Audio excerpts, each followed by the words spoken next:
Alrighty, welcome everybody to this special intermezzo.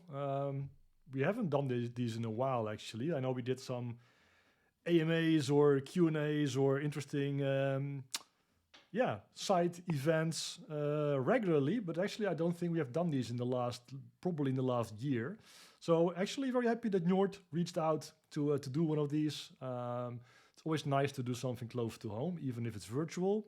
So welcome to, in my case, a Friday evening session with Njord, aka Craig, or Craig in real life, the founder of the Superphoenix DAO. I think everybody here at least knows that.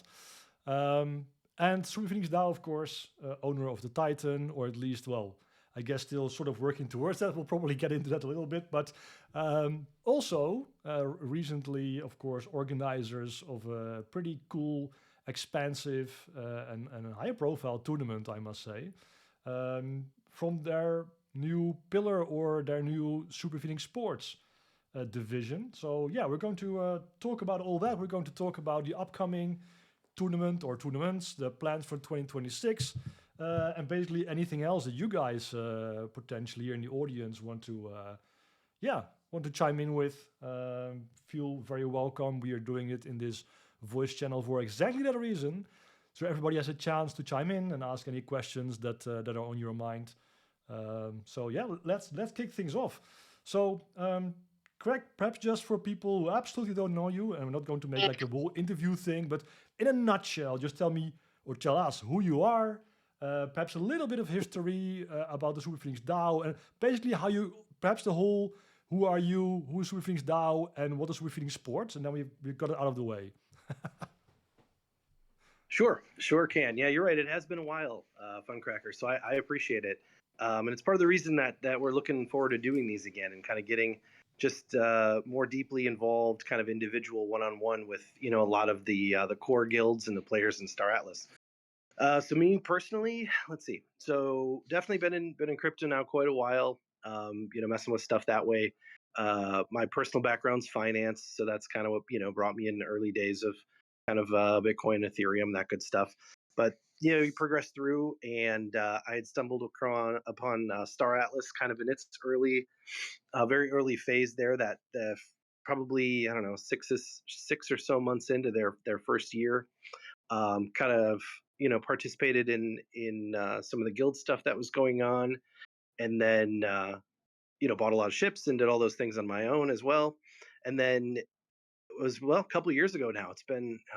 That's crazy. It's been a little over 2 years ago since we first started having conversations Time about flies. this. Yeah, it For does. sure, It man. does.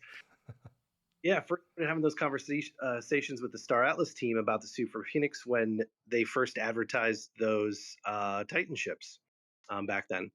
And we were kind of figuring out a way of how we could make this work and how we could make it more available to people. And that was always the initial kind of game plan there. And so I was able to pull together, some private investment, and we kind of entered into the space, like I said, almost 2 years ago as Superphoenix DAO.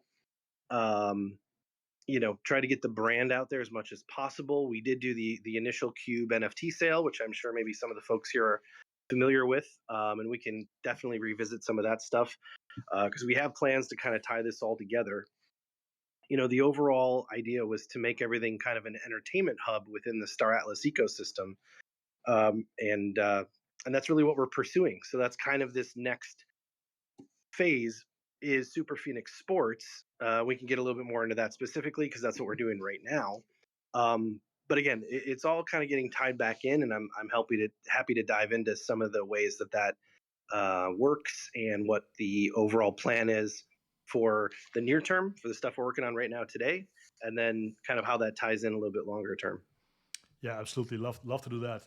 So let's just go back or start at the very beginning. So, I mean, you guys came on everybody's radar indeed with the plans to acquire a Titan.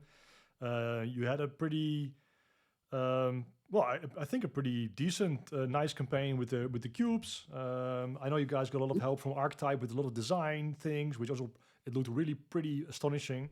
But tell me a little bit how we got from there to here, or perhaps I perhaps Yeah. specifically because I know we have the Superphoenix DAO, we have Superphoenix Sports.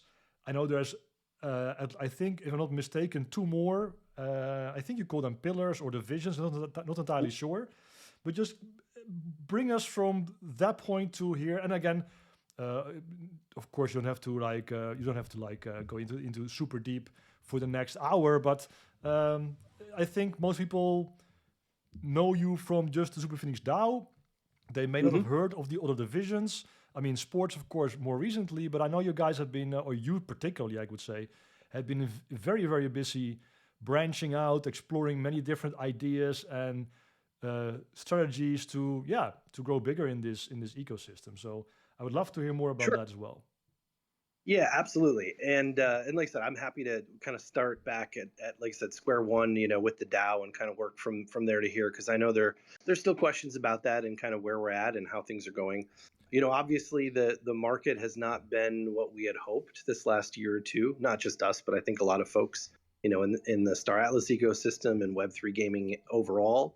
So it did slow things down a little bit more than maybe we had hoped, but we're still moving forward um, all the time, basically every quarter here or so. We're continuing with kind of the next steps, the next phases, getting more people involved, building out the team behind the scenes. And so, ultimately, like I said, it was about a year and a half ago or so when we did the Cube launch. And that was wonderful. We had a phenomenal response from the Star Atlas community, which was amazing. We launched about, I think, about 15, just a little over 15% of the collection of that NFT collection went out. um, and the intent was, and we still haven't changed this, but I just want to be clear. The intent was that's still going to be kind of a universal membership type component, for the full kind of grand vision of the UE5, ship of the Super Phoenix Titan ship, in game. Now, of course, the Titan ship is not ready yet. It's not in that UE5 state and probably won't be for a while yet. And then also as part of that were some of the rewards that we had, brought on board or planned to get to everybody, which were ship rewards. And we've worked out plans for that with the Star Atlas team. Full transparency, of course, we have not yet been able to deliver on those, and it's primarily revenue generated. At the time that we did the initial raise with the NFT cubes, 15% sale was not quite enough to cover those costs, even with the payment situation that we had with Star Atlas. Now that's still an open door. We still have those conversations. As a matter of fact, I discuss it with Michael here probably on a semi-quarterly basis to this day, and I think we've got an Nice. excellent plan for it. To be again totally transparent, one of the main issues we ran into, just like anyone else who's kind of in the Star Atlas space, is probably 75 to 80% of the funds that we collected during that initial raise were all collected in Atlas token. Um, we did not sell the Atlas token at those values that day Ah, to capital the USDC I have a value, deja unfortunately. vu here. Yeah, yeah, I know. Everyone's feeling the same pain a little bit. We did liquidate a little bit because we had a really big marketing campaign that we went into alongside of Star Atlas during that breakpoint 2 years ago, which was great, or year before last, and that was great. But really, the remainder of that asset value, sorry, the Atlas token value that we retained, unfortunately, has, like the rest of us, it's gone down pretty considerably. 80-90% in value. So that's kind of where we're at today. And so what I've had to do in the meantime is I've had some really successful rounds of third-party fundraising for a couple of other components of the project. Again, to keep things going, to keep things relevant, to continue building and kind of the mobile app and the website and some of those things. And as a matter of fact, I'm still doing that today. I literally had some very positive investor conversations yesterday to kind of help us build out this new pillar of Superphoenix Sports.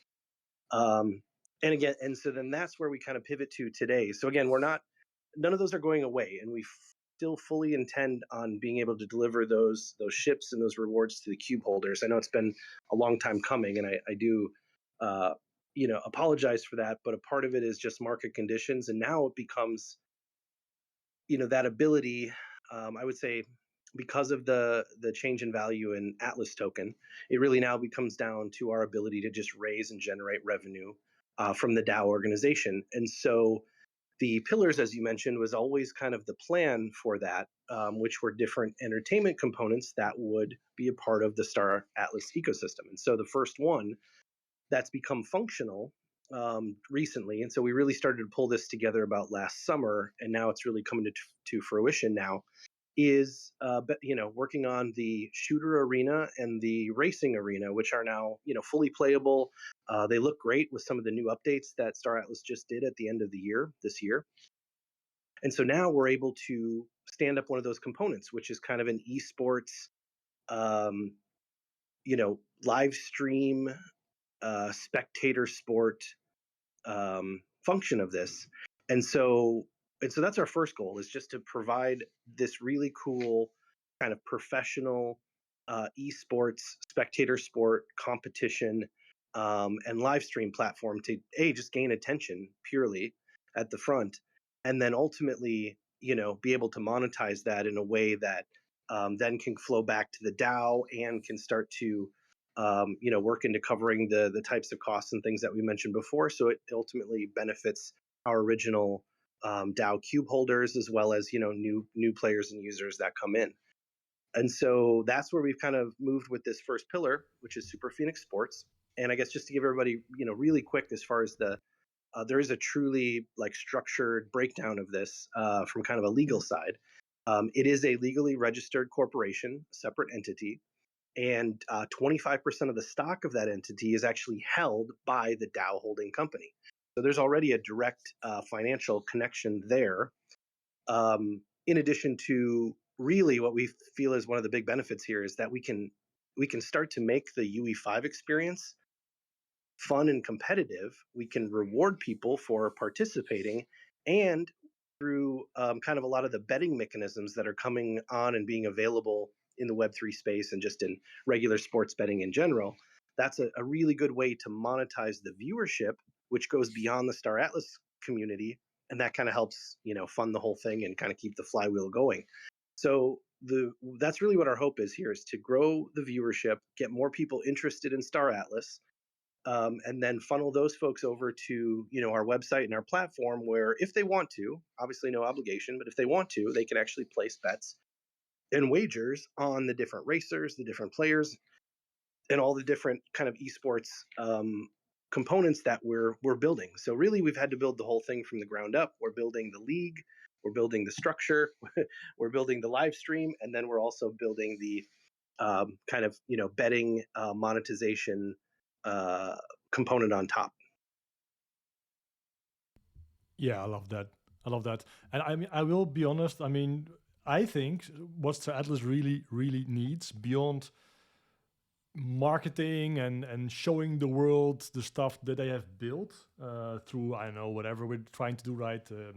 More content, I guess, is one thing. But tournaments are really, I believe, one of the most important ways to just spread awareness of Star Atlas at this point in time.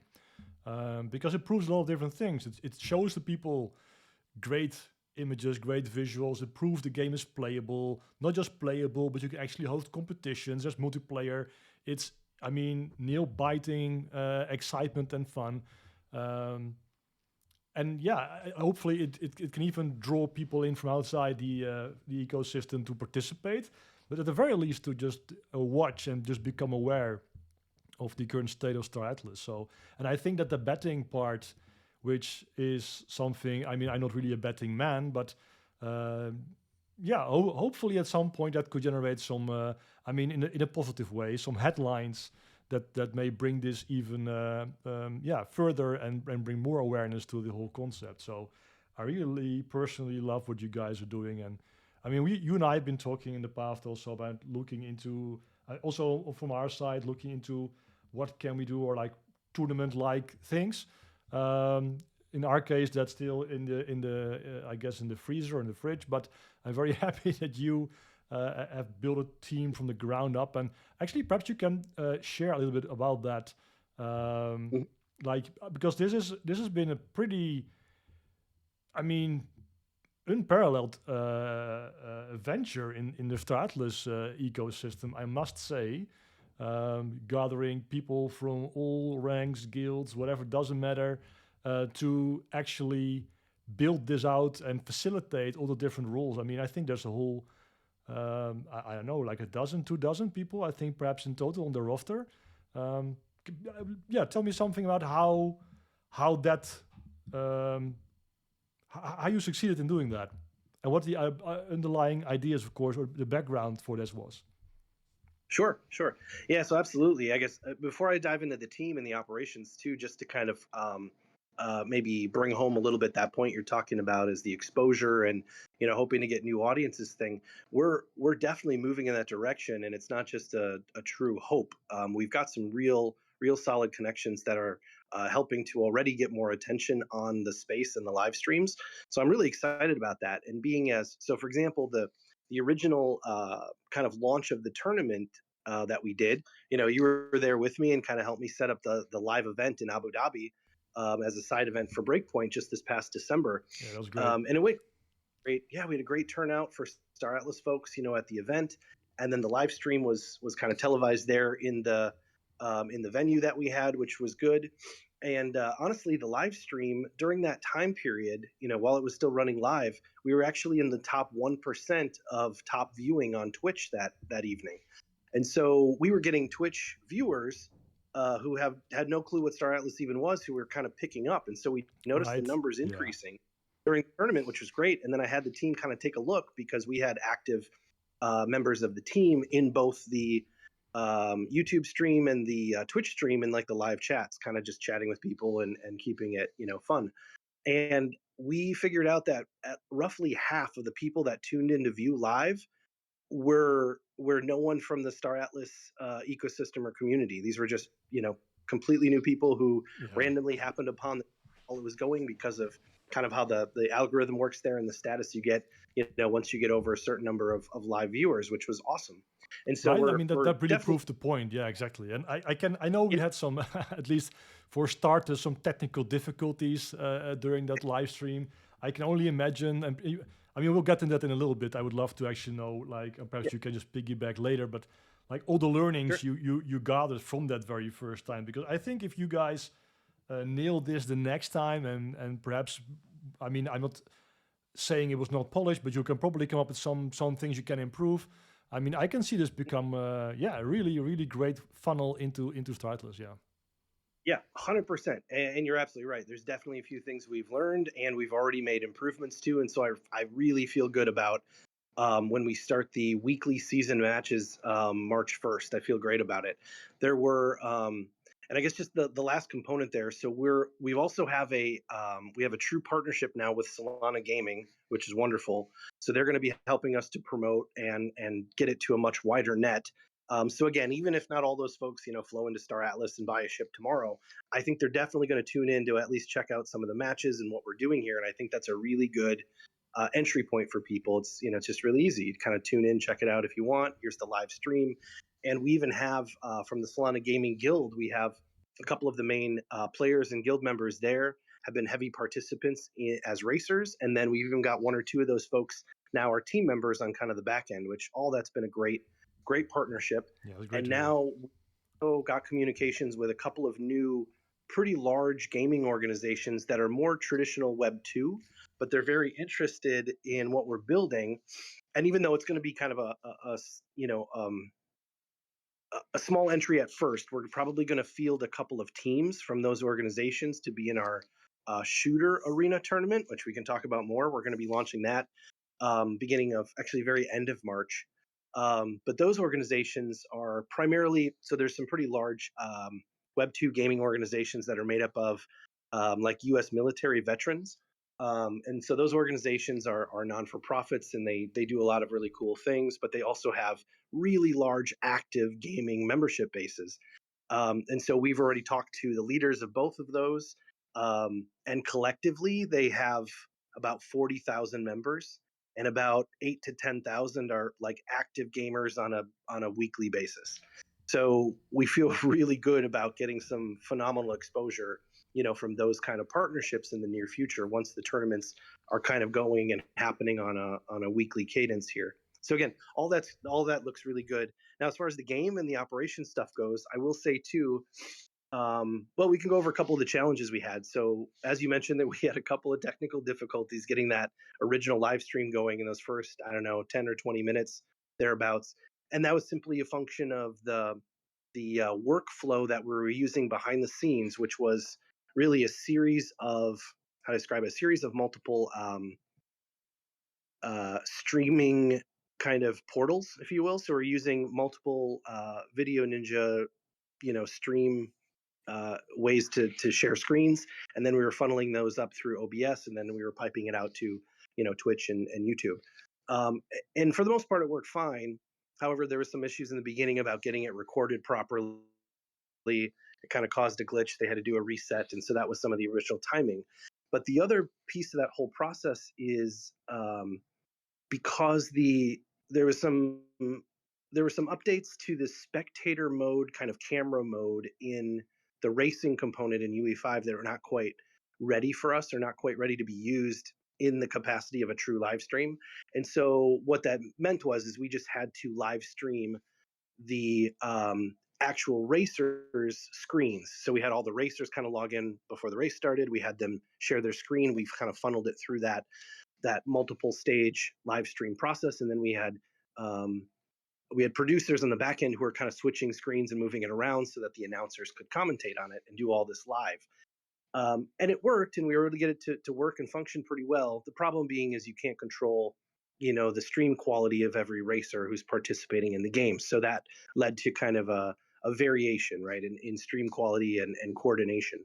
Now, however, what I'll say is the Star Atlas team has been phenomenal. They're supporting us with these updates. I literally had a conversation with Chipdo from the developer team earlier today. Nice. And they're all, so we're really excited about it. They're going to be putting through a patch on the racing mode for us specifically in the next week or two, so that we're all ready to go for our March racing. And what that does is now, first of all, like the Xnade track, which we had used, looks unbelievably better, right? They've done all the polish on kind of the, which is, and now we're also getting those updates to some of the functionality pieces for the spectator mode, which will allow our team now to act as true kind of camera operators in the game at really high fidelity, systems that we can pipe back through and produce the live stream now much more. It's going to be much more professional. It's going to look really good. It's going to be really smooth, and I feel really good about it. So I think we're going to be putting out a really great product from a live stream, Twitch, YouTube perspective.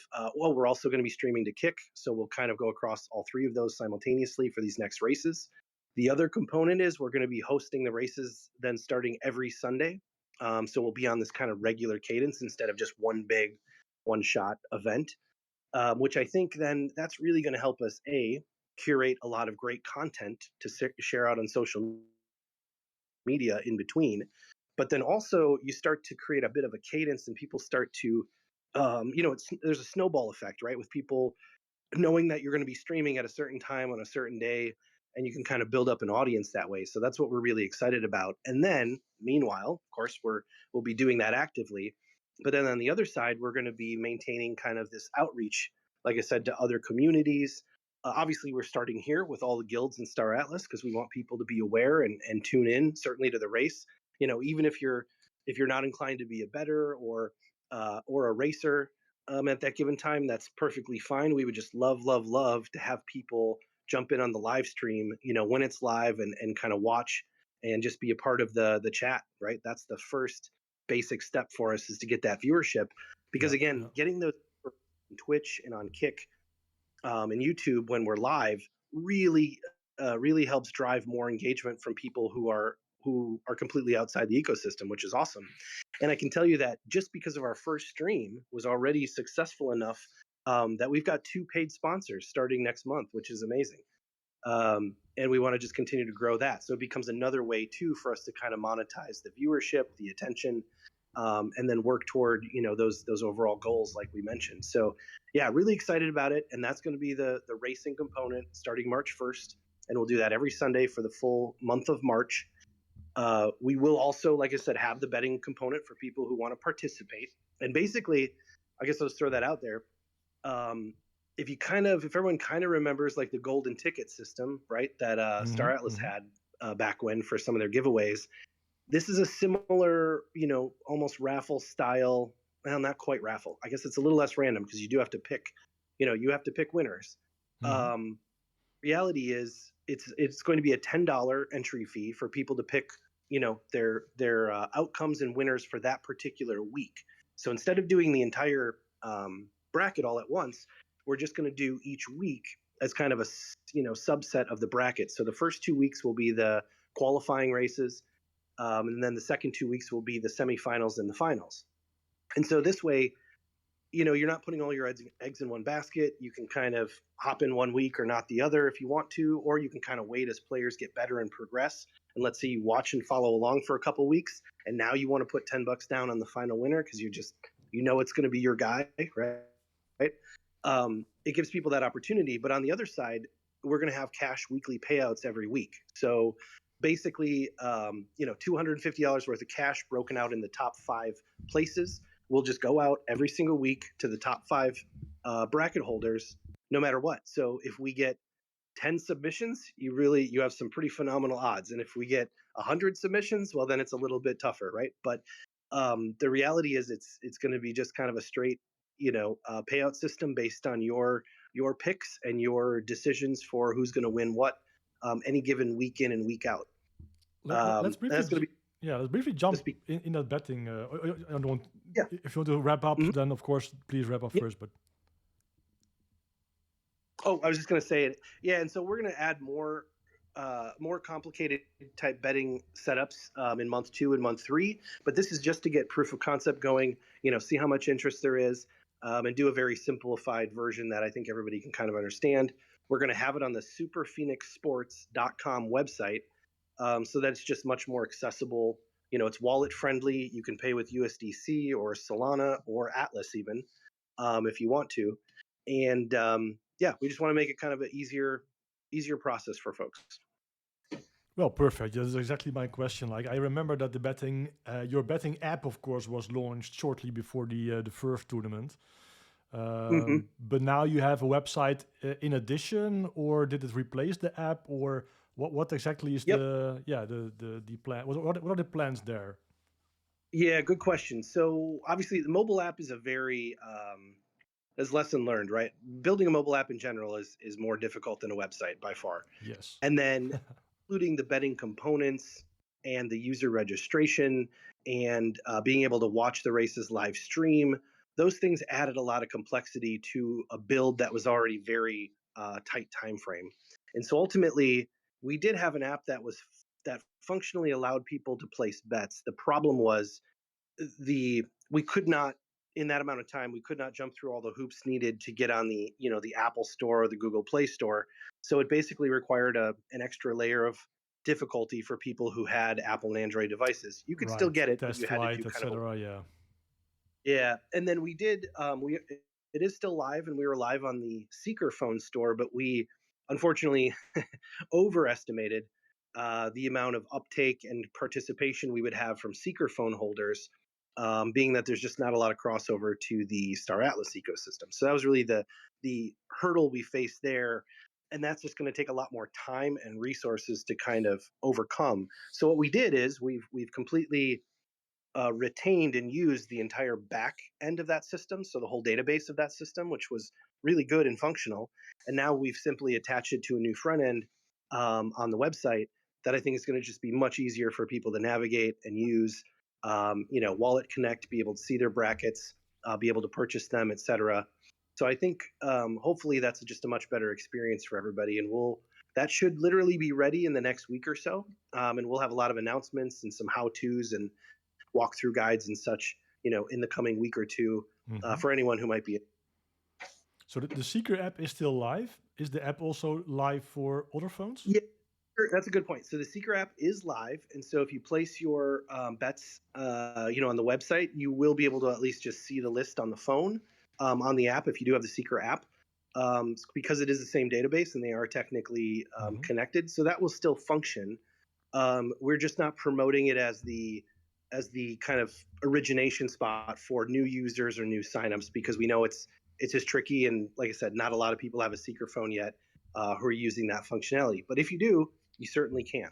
Yep. Cool. And Android and iPhone, I think you never really launched there in the end, I guess. Yeah, exactly. Because again, they have, especially when it comes to betting, right? There's a lot of Yeah, yeah. licensing when it betting related.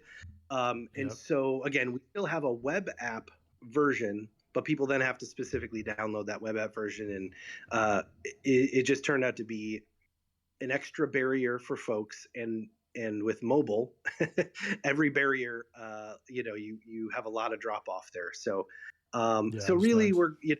remain as kind of a companion app at this point for a while, until we can dedicate more resources back to kind of retooling it a bit and getting the proper licensing through the approval process on those mobile app stores, which we can certainly do. It's just going to be time consuming. Yeah, I understand. So I heard you say Atlas. You start with you need $10 to bet minimum, but you also mentioned Mm-hmm. website you can use Solana or you can use Atlas. How does that work? Is it converted straight into USD on the moment you're betting, or will the winner actually, even if I, for example, betted USD, will I get some portion in Atlas because some players betted in Atlas, or how does it work? Excellent question.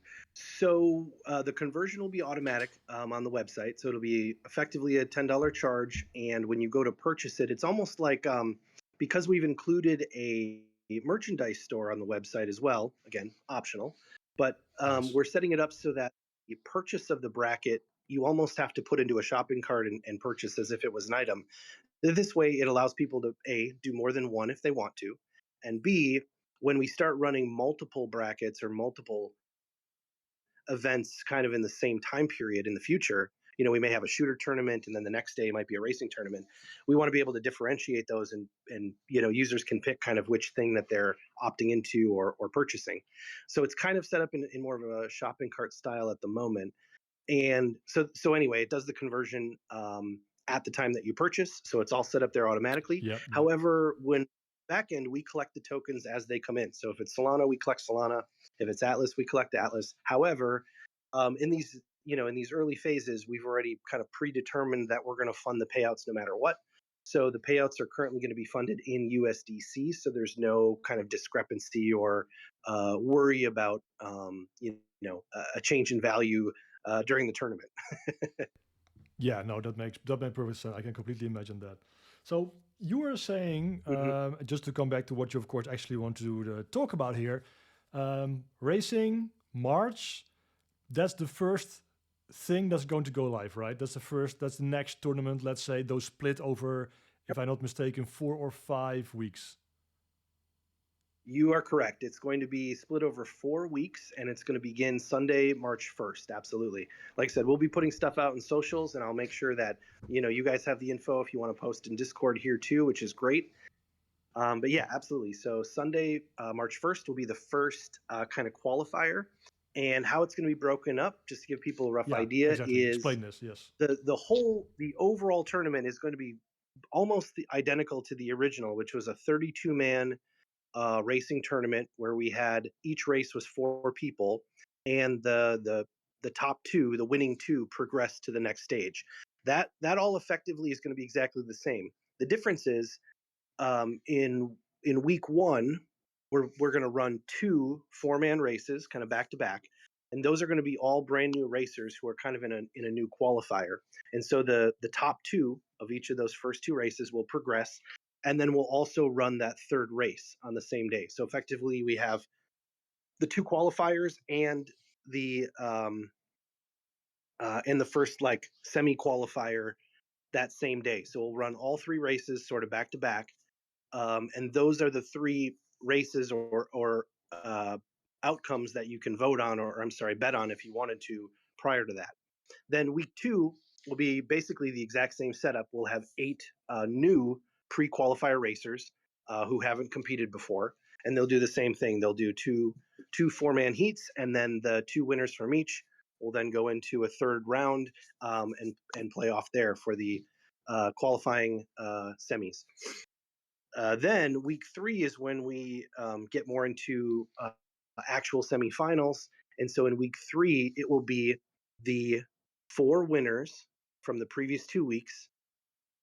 And then it will be we'll have 8 players from the original competition from December. So we have kind of our top qualifiers from our previous Clash of Titans tournament, and so we're kind of bringing them in that second phase as if they've already qualified. And so those 8 players will have 2 matches to play off. So we get to a top 4, and then they'll go head to head with the 4 that won from the semifinals, and then we'll work that forward to final playoffs the final week in week 4. Nice. Nice. So Yep. the stakes are getting higher, or at least we should see better and better racing as the weeks go by. We should. We're giving. So each week, not only are we doing the cash prizes for people who are betting each week, but we're also giving prizes for the racers each week. So if you're really good and you're starting from week 1 and you make it all the way through to the end of week 4, you've accumulated, 2, 3, 4 prizes at that stage. So those first 2 qualifying weeks, those winners are going to get shipped NFTs for Star Atlas, and then the next 2 weeks, those those semifinals and finals are all going to get cash prizes. I think it's $500 broken up for the top 4 winners in the final, and then I think it's $250 each on kind of those 2 semifinal quarterfinals, if you will, winners there. So yeah, there'll be cash payouts, like I said, each week in the last 2, and then NFTs in the first 2. Nice. And are there still slots available for people to sign up for the racing, or is that already completely full? I should have looked at that before this happened. Still spots left. Oh, there we go. It's Lancer? Yep, there are some. Hey, there we go. Awesome. Nord was Lancer doing would such a great job. definitely I didn't know. want to interrupt. Thanks, I appreciate it. No, man, glad you're here. Yeah, Lancer, probably a good segue, maybe to hand it over to him for a minute. He could probably talk a little bit more about the behind the scenes and the ops team, and certainly answer the question about racers too. Awesome. Absolutely. Welcome, So Lancer. right now Yeah, take it away, man. we have 22. Hey, Funcracker, how you doing, man? I'm doing well. Thanks for stopping by. Yeah, absolutely. And I mention this from time to time, but Funcracker was one of the first people I ever met in Star Atlas ecosystem, having no idea what it was a year or 2 ago, and generously gave me his time over Christmas break to jump on a call and show me what Star Atlas was, just like showing what the game was. And we didn't even know each other. He was one of the first people that I connected with randomly. So I'll always be grateful for that, and just how welcoming the community was. It really, it's one of the reasons why I'm still here is people like Funcracker. Anyways, well, I'm happy. I accomplished that at the very least, because you are a major contribution to the ecosystem, man. So very happy, to have you here. Well, thanks for the kind words. You made it really easy to make that decision. So right now we have, looking at the roster, 22 folks.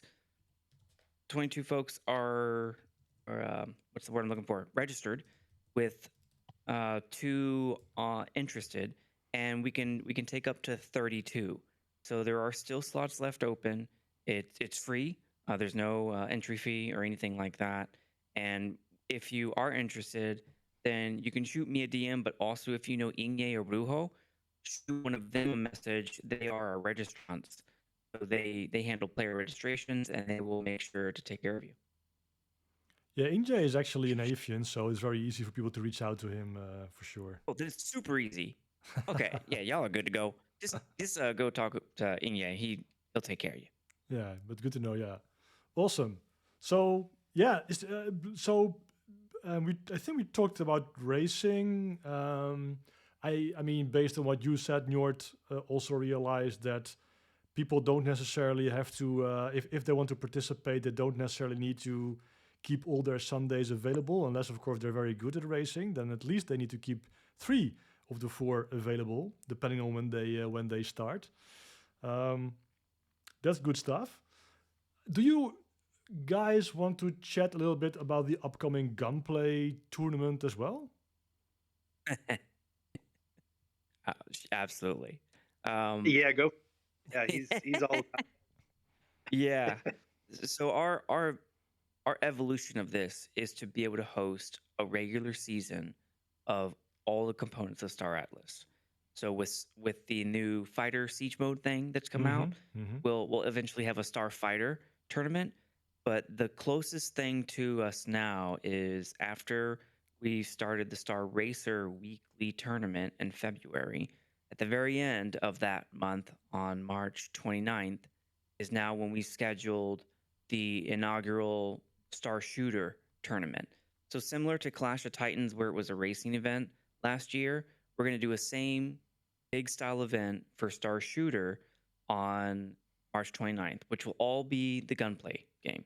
So very similarly structured for Clash of Titans, except one big change between racing and the shooting component is the shooting component is based on groups.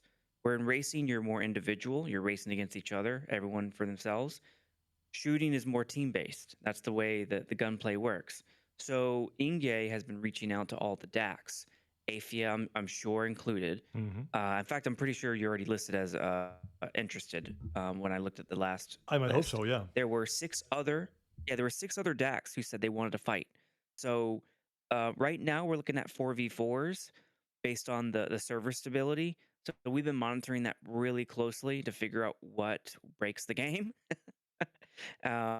We need, in order to have a good quality production, we need to have people watching, so observer cameras.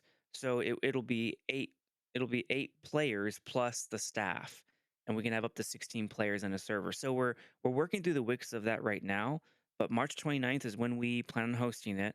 I'm confident that we're going to hit it because we did a lot of that legwork for Star Racer.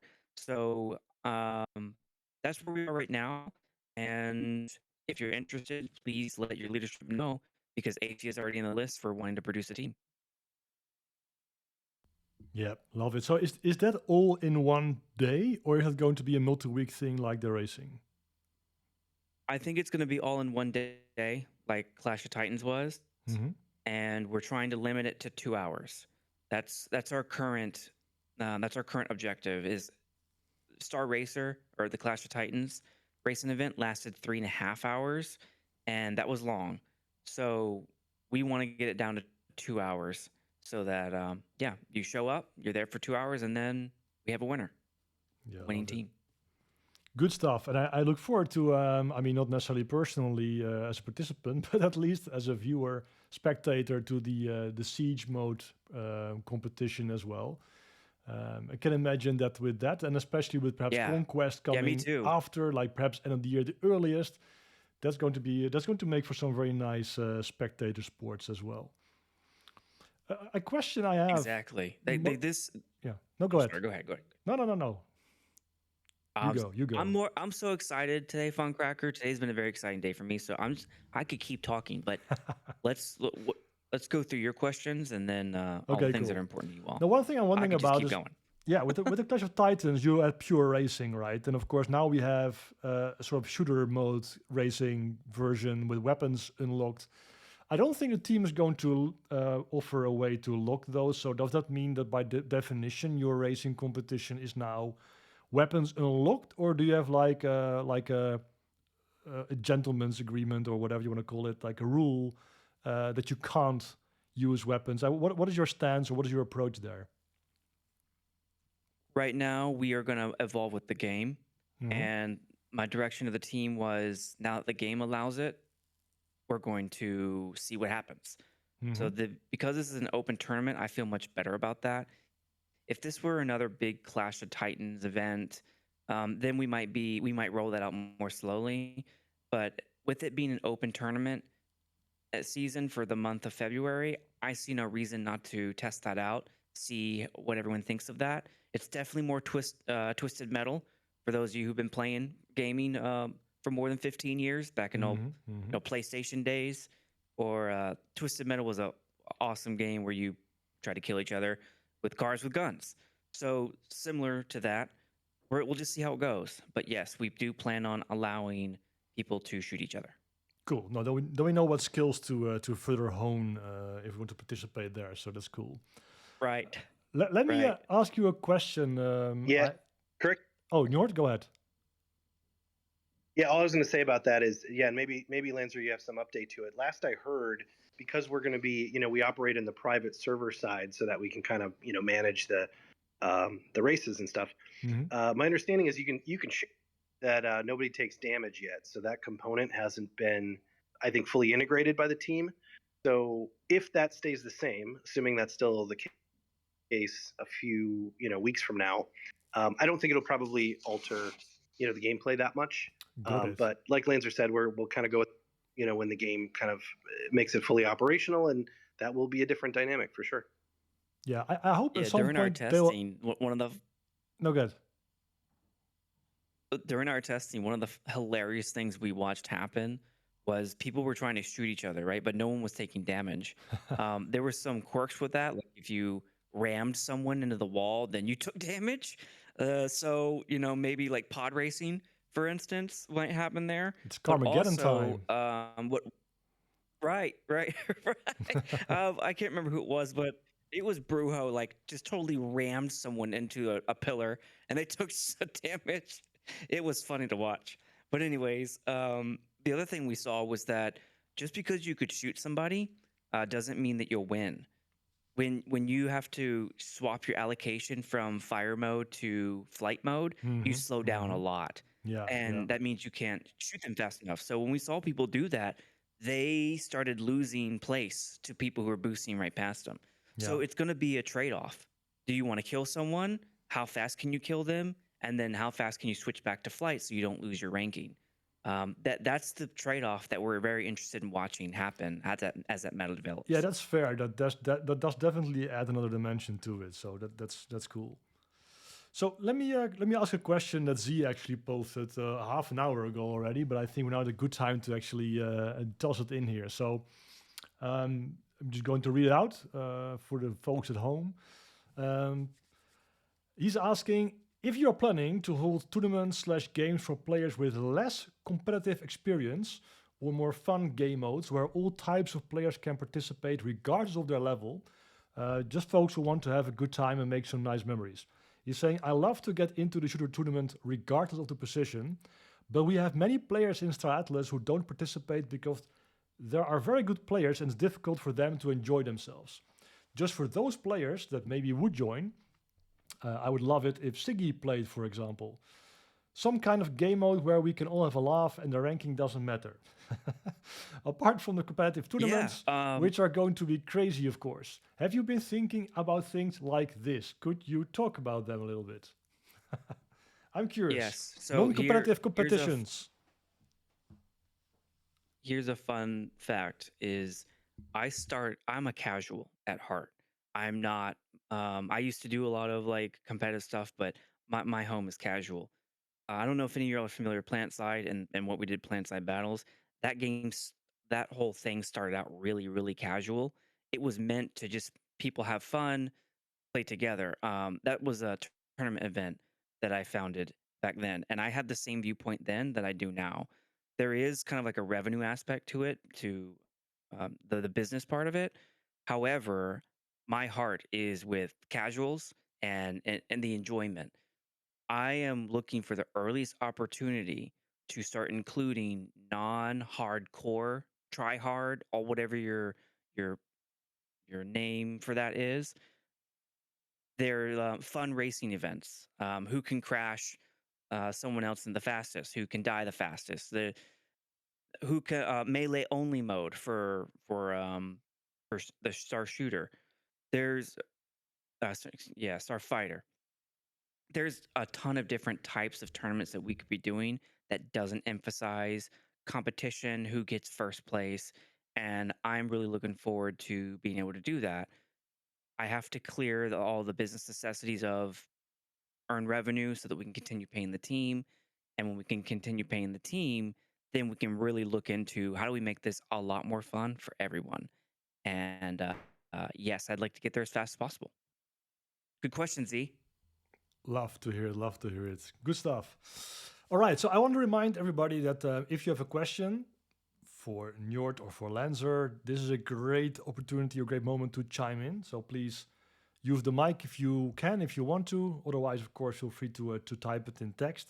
But I also want to make sure that you guys, because I've been asking a whole bunch of questions, I think you kind of got across what you came here to primarily share.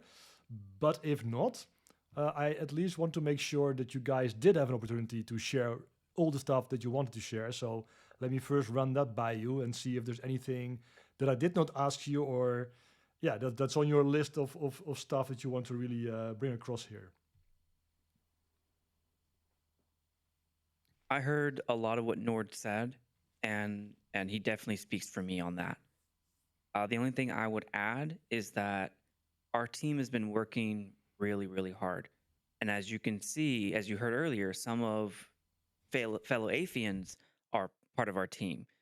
This is something that we want to share. We have been testing this every Sunday. Every Sunday we have a team meeting and a team practice, and we've been testing and refining since we started up back in January, but also last year. The main goal here is to have a fun experience, to grow the Star Atlas community, and to showcase Star Atlas to the rest of the Web3 and gaming communities. It's a very straightforward thing in the end, but as you can see, there's all sorts of complications that happen along the way, like crashing, just difficulty with how we put it all together. So for all of the delays and for all of the hiccups that happen, game crashes, or maybe someone on the team accidentally messes up and misplaces someone. Thank you for your patience. Thank you for going on this ride with us. And yeah, I love what we're doing, and the team is looking forward to showing you what we have for the next season. Awesome. Yeah, of course, all those difficulties, right? They come with the I mean, you guys are blazing the trail here to some extent, right? I mean, Chimera did some cool stuff before as well, but you guys are really bringing it to a much higher level.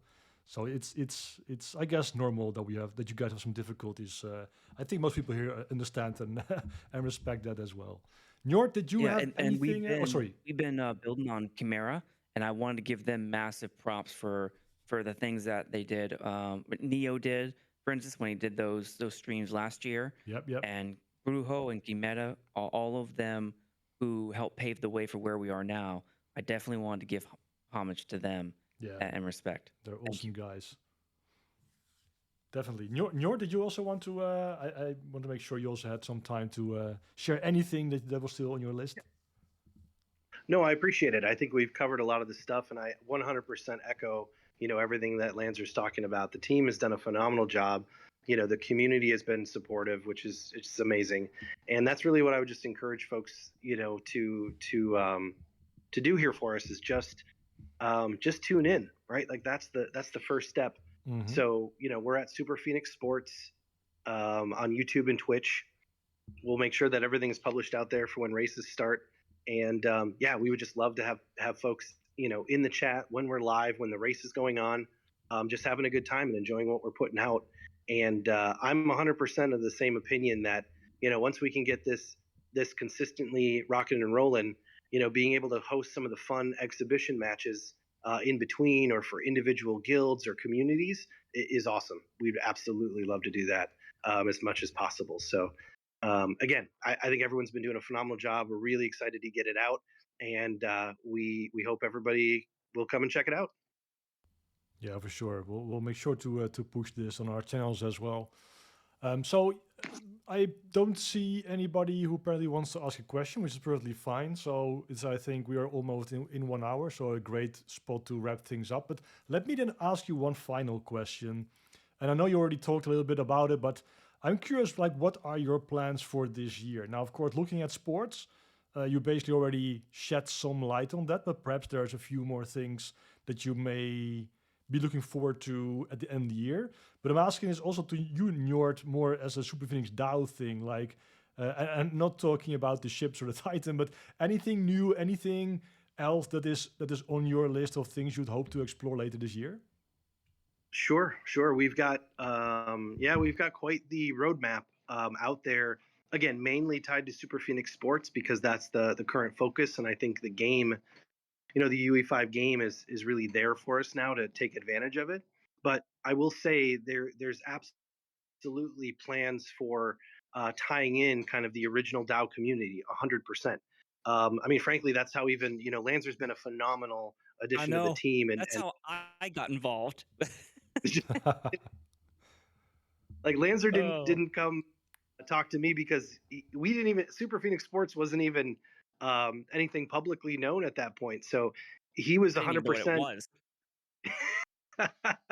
Yeah, no, he wanted to be part of the original DAO, right? And just loved kind of the mission and the vision that we had. So we're both on the same page as far as bringing this all together, coming full circle. And again, not to get too deep into it, but we certainly, within the first half of this year, we have plans for kind of a small NFT collection that's going to be more focused on the betting side for people who are interested. But we're obviously going to do, an airdrop for all those cube holders too, so they can participate without, having to put in any extra cash, and just making, trying to bring value back to that original group of members and supporters, along with, the idea is taking a lot of this attention that we are going to grow with Superphoenix Sports, and then also, work that in and try to bridge that back over to the DAO, with the intent of getting the Ember token out this year as well. Absolutely. Now market conditions are much more kind of a guideline as far as that goes, because trying to launch a token when markets are at bottom is sort of suicide. But that's absolutely part of the plan, is to really take a lot of this new attention and growth that we're going to experience with Superphoenix Sports and translate that over back to the DAO. So we can get some of those things out and deliver on some of those promises as we intended. I also think, assuming everything gets up and running and we get to a good stable place with users and viewers, there's a real opportunity for us to then use that Ember token in the future directly within the Superphoenix Sports platform. So there's a few different ways that we want to incorporate a lot of this stuff. And we're putting it in the roadmap that I'm speaking with, these investors and such going forward too, both for, the first half and even in the second half of this year. So it's really going to bank on us just kind of nailing this, getting the new live streams out, and just getting more and more people to watch and pay attention. Oh, I forgot. Love. Oh yeah. Go ahead, Lanzer. We are. Oh darn it! I got warned. Okay. Send me a link. We still have team positions that are open. Okay, will do. So we have team positions that are open, and we're always looking for people who have the time and who have the motivation to help. One of them is a paid position, so we still have one left. But we're always accepting augmentees, which are volunteers who help as they want, as their schedule allows.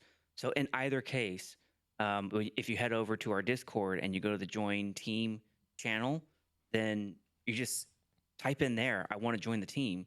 Or if you want to get that pay position, then I try to put the link and these two things in chat. I'll send it to you, Funcracker. Yeah, DM me. And it's got a list of responsibilities and all this stuff that you can expect. So if you want to help, if you want to grow, if you want to be part of the team, we'd love to have you.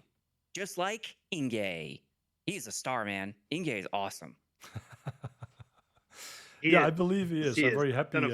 Yeah, sorry, Nord.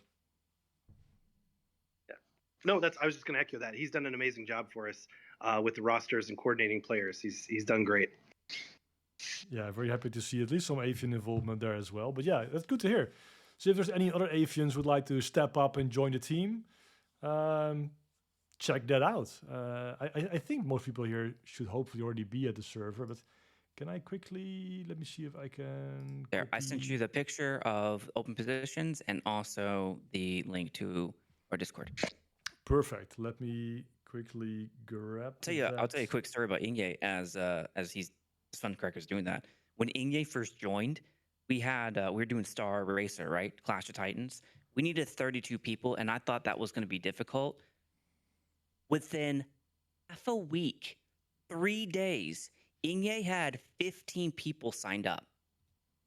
15 people in 3 days. That's what I mean by he's a superstar. Like, I couldn't even believe that he did that. That's pretty cool. That's pretty epic, yeah. I really I think Inye is awesome, and I'm not at all surprised to see that he's an Aephian. Well, appreciate it. We'll make sure he also checks this recording to collect all the praise. Yeah. Well, we tell him all the time, like the team is stellar. We are motivated. We know what we need to accomplish, and we're trying to make it happen. Yeah, I love it. Love it. Awesome. Awesome, gentlemen. Appreciate it very much that you guys drop by, Lancer and Njord. Very much looking forward to all that this will bring in 2026. Definitely hope that this can be one of the major catalysts of drawing people into Star Atlas as well, because that's, of course, something we sorely need.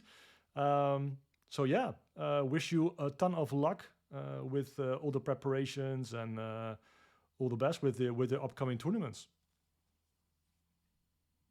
Thank you for your time. Appreciate the opportunity. Absolutely. Thanks, Funcracker. This is great. Awesome. Well, thanks again for being here. And yeah, let's make sure we do this again. I don't know, whenever it makes sense, or at least in a few months. So awesome. Have a great weekend, then, folks, and everybody here. All right. All right. Thanks. Yeah, yo. Bye-bye. Aephia. Good times. For sure.